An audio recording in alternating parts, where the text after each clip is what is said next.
Pinahihirapan ng sakit na anemia ang 5 taong gulang na si Denise.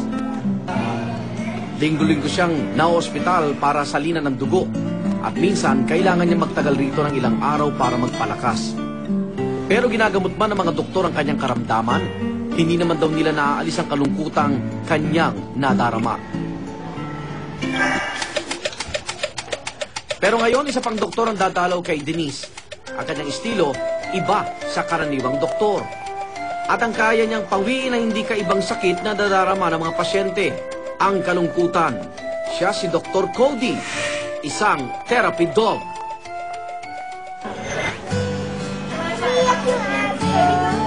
Sa unang sulyap pa lang ni Denise kay Dr. Cody na isang Pomeranian, tila tumalab kaagad ang kanyang panggagamot. Nagpakita si Denise ng kakaibang saya at sigla na noon lang daw ulit nakita sa kanya.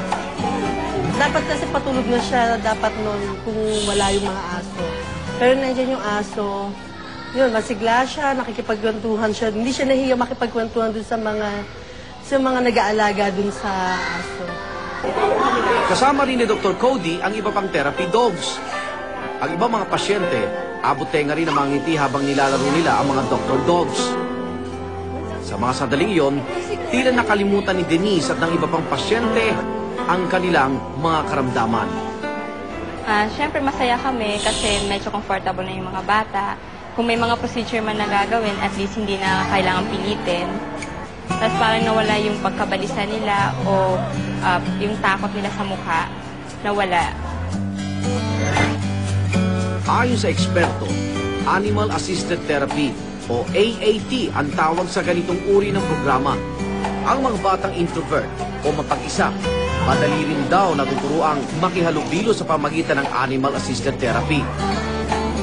Kapag natutunan daw kasi nilang makitungo sa mga hayop, hindi na mahirap sa kanila ang makiharap sa tao.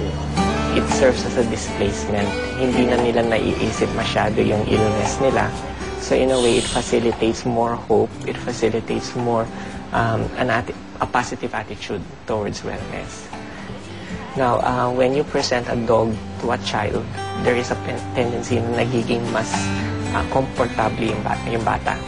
Okay, nagiging mas relaxed, nagiging more secured, and studies have shown na nagiging mas cooperative ang bata.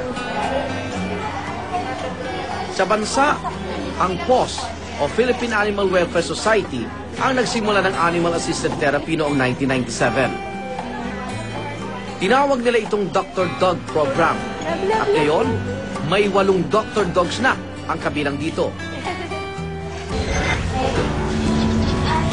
Naniniwala ang pamilya ni Merco na Dr. Dogs ang nagpabuti sa lagay ng kanyang anak. Meron kasi siyang developmental delay.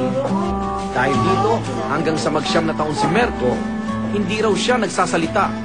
Pero nang minsang dumalaw ang mga Dr. Dogs sa kanilang eskwelahan, namangha ang lahat sa kanilang nasaksihan. Tutulungan namin siyang hawak-hawakan i-fondle konti yung balahibo ng aso. Tapos all of a sudden, sinabi nga niya yung pangalan ni Tara. Doon na nagsimula ang pagbuti ng kalagayan ni Merco. At ngayong 19 na taong gulang na siya, mas maayos na ang kanyang pagkilos at pagsasalita. Natutuwa rin ako kasi pag bumibisita sa kanila yung mga Dr. Dogs, makikita mo yung smile sa kanila na akala mo na parang wala silang problema, na nakakatuwa silang tingnan. Kagaya ng mga tunay na doktor, kailangan dumaan sa mahabang proseso ang mga aso bago pa sila maging ganap na Dr. Dogs. Kailangan nilang mag-aral at pumasa sa mga pagsusuri. Una, dapat maganda ang kanilang temperament o pag-uugali. Yung they can tolerate yung panggigigil ba ng mga kids when they already see the dogs. You know how kids are, they just love the dogs to cuddle the dogs. Mahalaga rin na maturuan ng obedience training ang aso. Kailangan daw ito lalo pat nakikihalubilo ang mga Dr. Dogs sa maraming tao. At ang huli, ang mga lalaking aso ay dapat sumailalim na sa castration at ang mga babaeng aso naman sa ligation. Ibig sabihin, dapat wala na silang kakayahang manganak. Kapag pasado na sa temperament testing at obedience training ang aso, pero hindi pa nakakapon o natatali, magsisilbi muna siyang Professor Dog, tulad ni Cash. For the doctor dog, yun yung mga neutered, well-trained, and temperament tested na passed sila 100%. For Professor Dogs, they're merely show and tell dogs. Nagpupunta ang mga Professor Dog sa mga eskwelahan, hindi lang para makapagpasaya, kundi para maturuan din ang mga bata na makihalubilo. Importante raw kasi sa mga bata na matutunan ito para hindi maging introvert o mapag-isa sa kanilang paglaki. Please be kind to animals, okay? Hindi mapigilan ng mga bata manggigil kay Professor Cash. Lalo't malabulak ang balahibo nito. Maging ang mahiyaing mga estudyante, nakipaglaro din. We saw a lot of kids, especially the younger ones, na may fear of dogs. Pero kanina, when they saw that the dogs that we had didn't bite or were very friendly, they responded very well. Medyo yung mga shy kids nga namin kanina, lumabas yung pagkabibo nila nung nakita nila yung mga aso. Hi, Cash! Ang kasiyahang dulot ng Dr. Dog sa mga bata ang pinagtitibay ng pause na epektibo ang kanilang programa. Kasi pagpasok mo sa room, yung biglang ngiti ng mga bata, alam mo na. I mean, we don't need any study to prove na the program works. Kasi doon pa lang sa mukha ng mga pasyente, doon pa lang sa mukha ng mga bata, talagang na-achieve na niya yung purpose niya, yung emotional upliftment.